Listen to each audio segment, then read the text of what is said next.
Hi everyone, once again I'm Pankaj Pandey और आज हम लेके आए हैं आपके लिए एक बहुत ही महत्वपूर्ण टॉपिक पर बात करने के लिए, डायरेक्ट एंड इनडायरेक्ट नरेशन। जैसा कि हम पहले भी वीडियो दो अपलोड कर चुके हैं और उसमें आपको बता चुके हैं दो नियम, कौन कौन से, प्रोनाउन को बदलने का नियम, दूसरा टेंस को बदलने का नियम।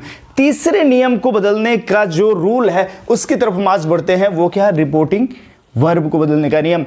आसानी से समझाने का प्रयास करूंगा और I am very much sure कि आप सभी को ये आसानी से समझ में आने वाला है, राइट।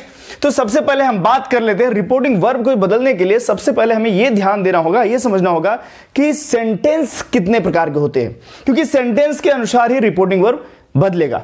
तो सेंटेंस की अगर बात करें तो नॉर्मली हमारे कितने सेंटेंस होते हैं, 5 प्रकार के। Number 1 assertive, number 2 interrogative, number 3 imperative, optative and exclamatory, right और रॉन्ग। तो ये जो पांचों सेंटेंस हैं, इन पांचों सेंटेंस में रिपोर्टिंग वर्ब बदलता कैसे है उसको हम समझते हैं एक एक करके। सबसे पहले हम समझ लेते हैं असर्टिव सेंटेंस में। असर्टिव सेंटेंस में क्या होता है, असर्टिव सेंटेंस में रिपोर्टिंग वर्ब अगर ऑब्जेक्ट होगा, रिपोर्टिंग वर्ब का अगर ऑब्जेक्ट होगा तो क्या हो जाएगा, टेल या टोल्ड, यानी प्रेजेंट इंडेफिनिट टेंस का वो टेल हो जाएगा और पास्ट इंडेफिनिट सेंटेंस रहेगा तो वो आपका टोल्ड हो जाएगा। अंडरस्टैंड करें, असर्टिव सेंटेंस अगर है, असर्टिव सेंटेंस है तो क्या करना है हमें, रिपोर्टिंग वर्ब को ऑब्जेक्ट होने के बाद, ऑब्जेक्ट होने के बाद रिपोर्टिंग वर्ब को हम टेंस के अनुसार क्या बदलेंगे, टेल या टोल्ड में। सेकेंड आ जाते हैं इंट्रोगेटिव अगर सेंटेंस है तो क्या करेंगे, इंट्रोगेटिव सेंटेंस होने के बाद माय डियर फ्रेंड्स हम बदल देंगे सेड को आस्क या इंक्वायर्ड ऑफ में। किस में बदलेंगे, आस्क या इंक्वायर्ड ऑफ में। अगर वही इंपेरेटिव की बात करें, इंपेरेटिव में क्या बदलेंगे, इंपेरेटिव में क्या करेंगे, सेड को हम कर देंगे ऑर्डर्ड, फॉरबेड, रिक्वेस्ट, एडवाइस। यानी कि हम इसको भाव के अनुसार ऑर्डर्ड कर देंगे, फॉरबेड कर देंगे, रिक्वेस्टेड कर देंगे या एडवाइस्ड कर देंगे। ये भाव के अनुसार बदलेगा, यानी जहां पे आदेश देने की बात होगी ऑर्डर होगा, जहां पे कुछ चीज ना करने के लिए बोला जाएगा, मना किया जाएगा, वहां फॉरबेड होगा, जहां पे रिक्वेस्ट प्रार्थना किया जाएगा वहां रिक्वेस्टेड होगा, और जहां पे सलाह दिया जाएगा वहां पे क्या होगा, एडवाइज्ड। हमें ये शब्द याद रखने हैं कि इंपेरेटिव सेंटेंस में रिपोर्टिंग वर्ब बदल के क्या हो जाएगा, ऑर्डर्ड, फॉरबेड, रिक्वेस्टेड, एडवाइस और कमांडेड। ये किसके अनुसार बदल रहा है, सेंटेंस के भाव के अनुसार, उस सेंटेंस में क्या कहा जा रहा है। अगर हम नेक्स्ट पढ़ते हैं ऑप्टेटिव सेंटेंस में कैसे बदलेंगे, ऑप्टेटिव सेंटेंस में भाव के अनुसार ही हमें बदलना है। सेड को बदल देंगे ब्लेस्ड, विस्ड, कर्स्ड या प्रेड में। यानी कि अगर हम आशीर्वाद दे रहे हैं तो क्या करेंगे, ब्लेस्ड। अगर हम इच्छा प्रकट कर रहे हैं तो क्या करेंगे, विस्ड। अगर हम अभिशाप दे रहे हैं, श्राप दे रहे हैं तो क्या कर देंगे, कर्स्ड। अगर हम प्रार्थना कर रहे हैं, प्रे कर रहे हैं तो क्या करेंगे, प्रेड। यानी कि हमें ऑप्टेटिव सेंटेंस में भी रिपोर्टिंग वर्ब को उसके भाव के अनुसार इस तरीके से बदल देना है। उसके बाद हम पांचवें आते हैं एक्सक्लेमेटरी सेंटेंस में। क्या करना है, एक्सक्लेमेटरी सेंटेंस में भाव के अनुसार एक्सक्लेम्ड शब्द में रहेगा या क्राइड आउट या साउटेड। क्राइड आउट, एक्सक्लेम्ड या साउटेड, ये हमारे शब्द रहेंगे एक्सक्लेमेटरी सेंटेंस को बदलते समय, राइट। अब हम एक एक सेंटेंस का एग्जांपल ले लेते हैं तो आपको और अच्छे से समझ में आ जाएगा।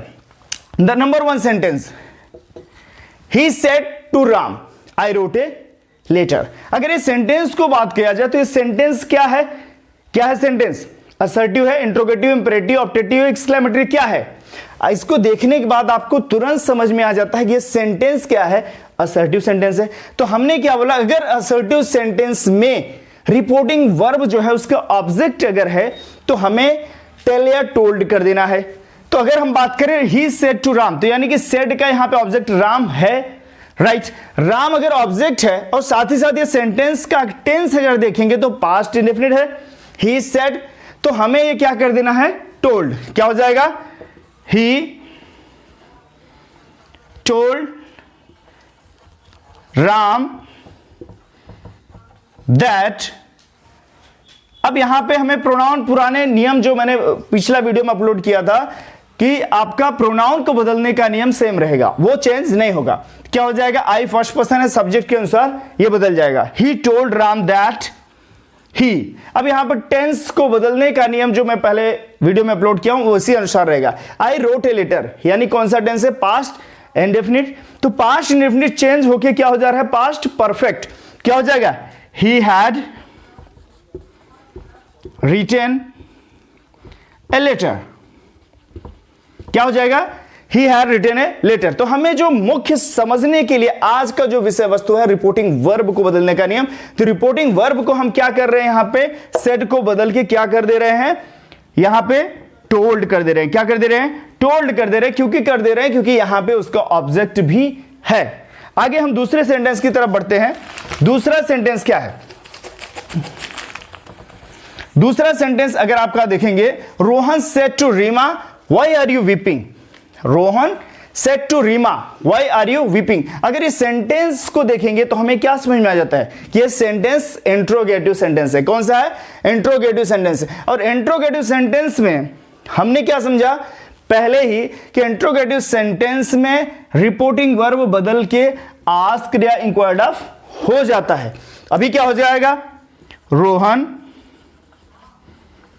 आस्क्ड रीमा। उसके बाद जो कनेक्टिव का नियम है, नेक्स्ट हम कनेक्टिव को भी पढ़ेंगे। अभी यहां पे इसको सॉल्व करके सिर्फ दिखा रहा हूं। Why she was weeping. Right, यहां पे क्या हो जा रहा है, हमें यहां जो समझना है, सेड क्या हो गया? आस्क्ड। क्या बन गया? सेड आस्क्ड बन गया, क्योंकि ये सेंटेंस क्या था? इंट्रोगेटिव था। इसी तरीके से अगर नेक्स्ट सेंटेंस की बात करें, अगर हम इंट्रोगेटिव है तो यहां पे हम क्या बना देंगे उसको? सेड या इंक्वायर्ड ऑफ। उसके बाद नेक्स्ट अगर हम बात करें, the teacher said to me do not abuse anyone. The teacher, अब यहां पे एक चीज तो समझिएगा, the teacher said to me do not abuse anyone. Teacher ने मुझसे कहा किसी को भी गाली मत दो। अब ये सेंटेंस से हमें भाव क्या समझ में आ रहा है कि ये सेंटेंस क्या है? इंपरेटिव सेंटेंस है। इंपरेटिव सेंटेंस में हमें 4-5 शब्द यहां पे जो दिए गए थे, ऑर्डर्ड, फॉरबेड, रिक्वेस्टेड, एडवाइज्ड या कमांडेड। अब यहां पे अगर हम समझने का प्रयास करें तो टीचर क्या कह रहा है? टीचर हमें ऑर्डर दे रहा है कि किसी को भी गाली मत दो, यानी मना कर रहा है। द टीचर हमें क्या कर रहा है? मना कर रहा है, किसी को भी गाली नहीं देना है। तो हमें क्या यूज करना है? Forbade. The teacher forbade me, the teacher said to me, the teacher forbade me।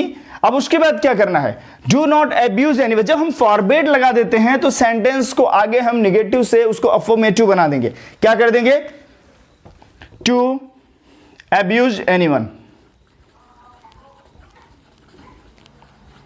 Right, हम क्या कर देंगे? Teacher forbade me to abuse anyone। दूसरा तरीका इसको करने के लिए क्या है? the teacher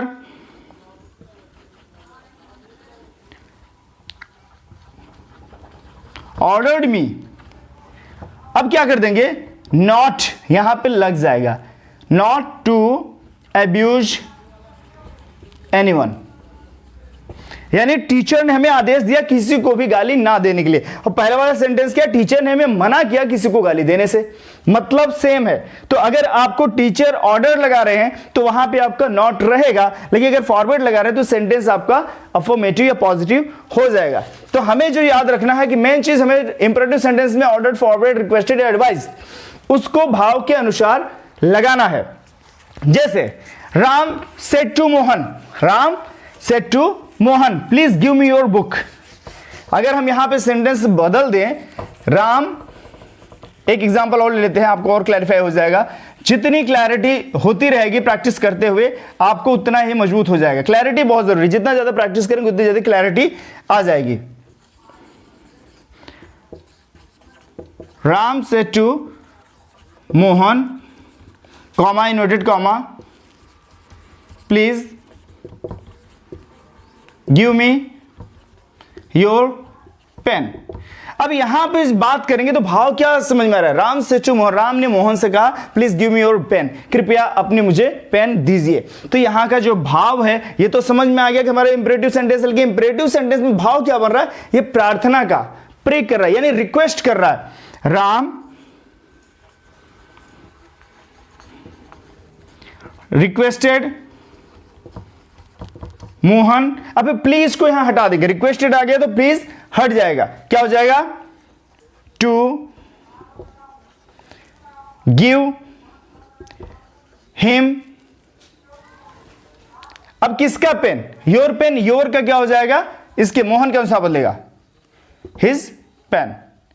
Ram requested Mohan to give him his pen, right. तो यानी कोई भी रहेगा सेंटेंस का भाव के अनुसार फॉरवर्ड, रिक्वेस्टेड, एडवाइस या ऑर्डर्ड या कमांडेड में बदल जाएगा। अब हम नेक्स्ट सेंटेंस की तरफ बढ़ते हैं। पहला हमने क्या देख लिया, affirmative sentence, sorry assertive sentence. दूसरा हमने इंट्रोगेटिव देख लिया, तीसरा इंपेरेटिव देख लीजिए। अब हम चौथा ऑप्टेटिव की तरफ चलते हैं। ही said may you live long, he said may you live long. अब ये क्या हो रहा है, इच्छा प्रकट हो रही है, आशीर्वाद भी हो रहा है। आशीर्वाद भी लोग देते हैं, हम यहां पे इच्छा मान लेते हैं कि ब्लेस्ड, विज्ड, कर्स्ड या prayed. He said may you live long, उसने कहा कि दीर्घायु हो, उसने कहा कि आप लंबे जीवित रहें, यानी कि आप दीर्घायु हो।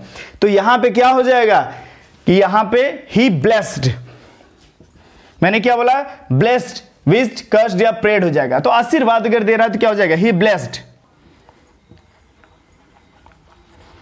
या दूसरा अगर बात करें इच्छा भी, क्योंकि हम यहां पे अगर इच्छा भी प्रकट हो रहा है कि आप लंबा जिए, ये मेरी इच्छा भी हो सकती है। तो दोनों सेंटेंस आप तरीके से यूज कर सकते हैं। क्या यूज कर सकते हैं, ब्लेस्ड या विज्ड। अगर ब्लेस्ड करते हैं तो क्या हो जाएगा, ही ब्लेस्ड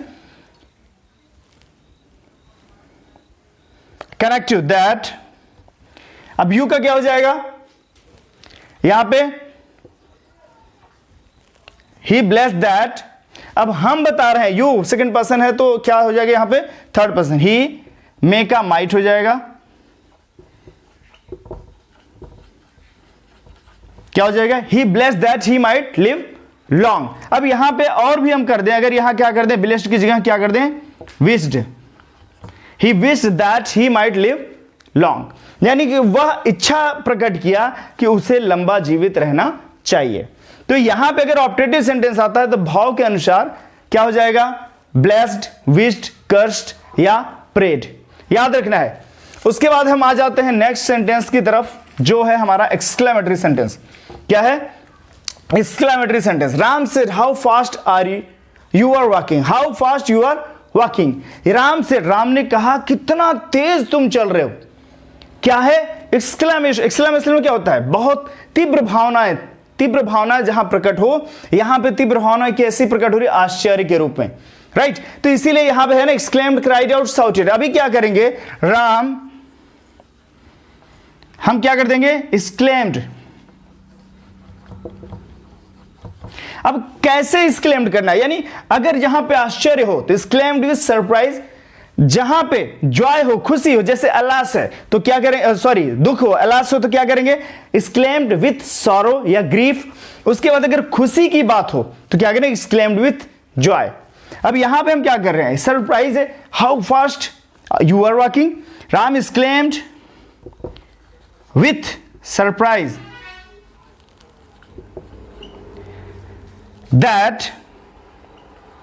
अब क्या कर देंगे, यहां से हम पूरा सेंटेंस को बदल देंगे। क्या कर देंगे, यू को, प्रोनाउन को बदलने का नियम तो हम पहले से समझते हैं, लेकिन यहां पे अगर नहीं है तो हमारा प्रोनाउन को जो बदलने का नियम है उसको हम थर्ड पर्सन में ही बदलेंगे। क्या करेंगे, यू को, Ram exclaimed with surprise that he. अब ये क्या है, टेंस क्या है, कंटिन्यूअस है, प्रेजेंट। अब इसको हम पास्ट कंटिन्यूअस कहते हैं। He was walking very fast, यानी हमारा सेंटेंस अगर देखें क्या हो जाएगा, Ram exclaimed with surprise that he was walking very fast. क्या कर देंगे, Ram exclaimed with surprise that he was walking very fast, यानी आश्चर्य की बात है। अगर वही हम बात करें, अगर आपका क्या हो जाएगा, अगर दुख की बात है तो एक्सक्लेम्ड विद सारो। उसके बाद अगर खुशी की बात है, एक्सक्लेम्ड विद जॉय, राइट। तो हमें ये जो चार चीजें समझनी है, पांचों सेंटेंस का अगर हम बात करें, चार नहीं 5 चीजें समझनी है। सबसे पहले असर्टिव सेंटेंस को हम क्या करेंगे, अगर ऑब्जेक्ट नहीं है तो सेड ही रहेगा, नो चेंजेस, राइट। अगर ऑब्जेक्ट है तो सेड क्या हो जाएगा, टेल या टोल्स, टोल्ड। टेंस के अनुसार अगर प्रेजेंट इंडेफिनिट टेंस है तो टेल होगा या टेल्स होगा, या पास्ट है तो टोल्ड हो जाएगा, राइट। उसी प्रकार इंट्रोगेटिव सेंटेंस है तो क्या करेंगे, आस्क्ड या इंक्वायर्ड ऑफ। उसके बाद इंपेरेटिव सेंटेंस में क्या करेंगे, ऑर्डर्ड, फॉरबेड, कमांडेड, एडवाइज्ड या फॉरबेड, रिक्वेस्टेड, एडवाइज्ड या कमांडेड। यानी कि हमारा भाव के अनुसार इंपेरेटिव सेंटेंस में भाव के अनुसार अगर आदेश देने की बात है तो ऑर्डर्ड हो जाएगा, मना करने की बात है तो फॉरवर्ड हो जाएगा, प्रार्थना करने की बात है तो क्या करेंगे, रिक्वेस्ट हो जाएगा, सलाह देने की बात है तो क्या करेंगे, एडवाइस्ड हो जाएगा। उसी प्रकार ऑप्टेटिव सेंटेंस में क्या करेंगे, आशीर्वाद दिया जा रहा है तो ब्लेस्ड, इच्छा प्रकट की जा रही है तो विश्ड, श्राप दिया जा रहा है तो कर्स्ड, और प्रार्थना की जा रही है तो प्रेड। एक्सक्लेमेटरी सेंटेंस क्या करेंगे, exclaimed, cried out and shouted. या एक्सक्लेम के साथ क्या करेंगे, अगर दुख के साथ व्यक्त है एक्सक्लेम तो एक्सक्लेम्ड विथ क्या करेंगे, सारो। और उसके बाद खुशी की बात है, एक्सक्लेम्ड विथ जॉय। उसी प्रकार एक्सक्लेम्ड विथ क्या कर देंगे, सरप्राइज, आश्चर्य की बात जब प्रकट हो। ये तरीके से हमें ये शब्द याद रखने हैं रिपोर्टिंग वर्ब को बदलने के लिए। I am very much sure कि आज मैंने ये पूरा कवर करने में कोशिश किया है कि आसानी से आप समझ में आए। एक बार दो बार इसको अंडरस्टैंड किया और कहीं से भी कंफ्यूजन लगे तो आप मुझे कांटेक्ट भी कर सकते हैं 9137396177। राइट, हम नेक्स्ट वीडियो में करेक्टिव को बदलने का नियम क्लियर करेंगे और उसके बाद हम ओवरऑल समरी लेंगे नेक्स्ट वीडियो में। तो तब तक के लिए बने रहिए। और जरूर मैं कहना चाहूंगा अगर फर्स्ट टाइम इस चैनल पे आया है तो वीडियो को लाइक करिए, सब्सक्राइब करिए चैनल को और शेयर ज्यादा से ज्यादा करिए ताकि मैक्सिमम स्टूडेंट्स बेनिफिट ले सकें। आपकी भाषा में आपके लिए लाया हूं। Wish all the best, thank you.